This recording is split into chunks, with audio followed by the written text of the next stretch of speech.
என் கூட வேலை பார்க்கக்கூடிய நபர் வந்து இன்னைக்கு இந்த காலத்தில் வாழ்றதெல்லாம் ஒரு வாழ்க்கையா, இந்த வாழ்க்கை வாழ்றதுக்கு வாழாமே போயிடலாம் அப்படின்னு சொல்லிட்டு அந்த காலத்திலெல்லாம் அப்பெல்லாம் நாங்கள் கிராமத்தில் வந்து குடிசையில் வாழ்ந்தா கூட நிம்மதியாக வாழ்ந்துட்டு இருந்தோம் கடன் இல்லாமல் அப்படின்னாரு. சரி இப்பயும் போய் அங்கேயே வாழணும் அப்படின்னு சொன்னேன். இல்லை தம்பி, அங்கே போய் எப்படி வாழ முடியும், லோனை போட்டு இங்கெல்லாம் வீடு கட்டியிருக்கிறேன் அப்படின்னாரு.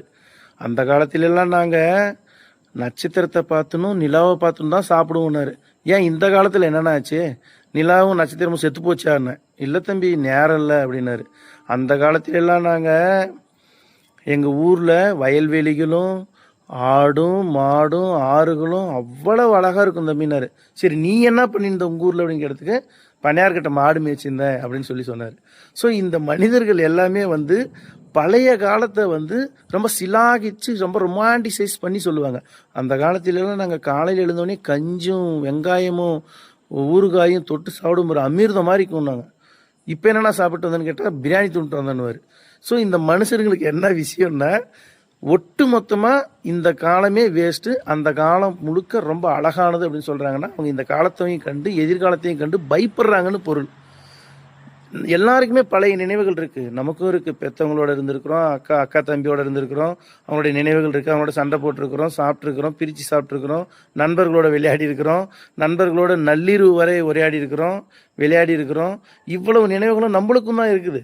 ஆனால் ஒட்டு மொத்தமாக ஒரு காலத்தை நல்லதுன்னு ஒரு காலத்தை தப்புன்னு சொல்கிறதுனால எந்த காலத்திலையுமே அவன் நல்லா இருந்திருக்க மாட்டான். அந்த காலத்திலையும் என்ன பண்ணியிருப்பான்னா, அதுக்கு முன்னாடி காலத்தை அழகானதுன்னு சொல்லுவான். இதுதான் இவங்களுக்கு மனப்பிறழ்வு இருக்குதுன்னு தான் பொருள். இவங்க ஒட்டுமொத்தமாக எதை டார்கெட் பண்ணுறாங்க அப்படின்னு பார்த்தீங்கன்னா, இஎம்ஐயை டார்கெட் பண்ணுறாங்க. ஒரே ஒரு சின்ன கதை மட்டும் ஒன்று சொல்கிறேன். எங்களுடைய மாமா ஆசிரியர் சொன்ன கதை. அந்த காலத்தில் வந்து எளிய மக்கள், எல்லா ஜாதி இருக்கக்கூடிய எளிய மக்களும் வேலைக்கு போனாங்கன்னா அன்னன்னைக்கு சம்பளத்தை அன்னன்னைக்கு சாயந்தரமே கொடுத்து அனுப்பிடுவாங்களாம். ஏன் அப்படின்னு பார்த்தீங்கன்னா, அது ஒட்டுமொத்தமாக சேர்த்து வச்சு கொடுத்தா அந்த காசை வச்சு அவன் ஒரு ஆடோ ஒரு மாடோ வாங்கி அவன் தனியாக வந்து பிழைக்க ஆரம்பிச்சிருவான் அப்படின்னு சொல்லிட்டு அன்னன்னைக்கு காசை அன்னன்னைக்கு கொடுத்து அவனை கழிச்சு விடுவாங்க அப்படின்னு சொல்லுவார். அப்போ ஒரு மொத்தமாக பணம் கொடுக்கறதுன்றது எவ்வளவு பெரிய விஷயம் அப்படின்றது அந்த ஒரு 50 ஆண்டுகளுக்கு முன்னாடி நம்ம அப்பா அம்மா கிட்டயோ அல்லது தாத்தா பாட்டியோ வாழ்க்கையை பார்த்தா தான் நமக்கு தெரியும். இன்றைக்கி அப்படியா இருக்குது, எவ்வளவு பெரிய வளர்ச்சி அடைஞ்சிருக்குது. பேங்கிங் செக்டர் உங்களுக்கு லோன் கொடுக்கறதுக்கு தயாராக இருக்கிறாங்க. எத்தனை வகையான பேங்க் இருக்குது. நம்ம லோனை வாங்கி இன்றைக்கி எல்லார் வீட்லேயும் வண்டி வச்சுருக்கிறோம். நம்ம அந்த காலத்து வாழ்க்கைக்கு இந்த காலத்து வாழ்க்கைக்கு நம்ம சராசரியாக வாழ்கிறதே நம்மளுடைய வாழ்க்கை ரொம்ப அற்புதமான வாழ்க்கைன்னு முதல்ல புரிஞ்சுக்குங்க. அந்த காலத்தில் இவ்வளவு சொபிஸ்டிகேட்டடான வாழ்க்கை கிடையாது. வண்டி இருக்குது, கல்வி இருக்குது, மருத்துவம் இருக்குது, அரசாங்கம் வழங்குது. இதுக்கு எத்தனையோ தலைவர்கள் போராடி இருக்கிறாங்க.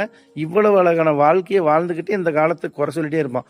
இன்னும் 50 வருஷம் கழிச்சு, இன்னும் ஒரு 20 வருஷம் கழிச்சு அவன்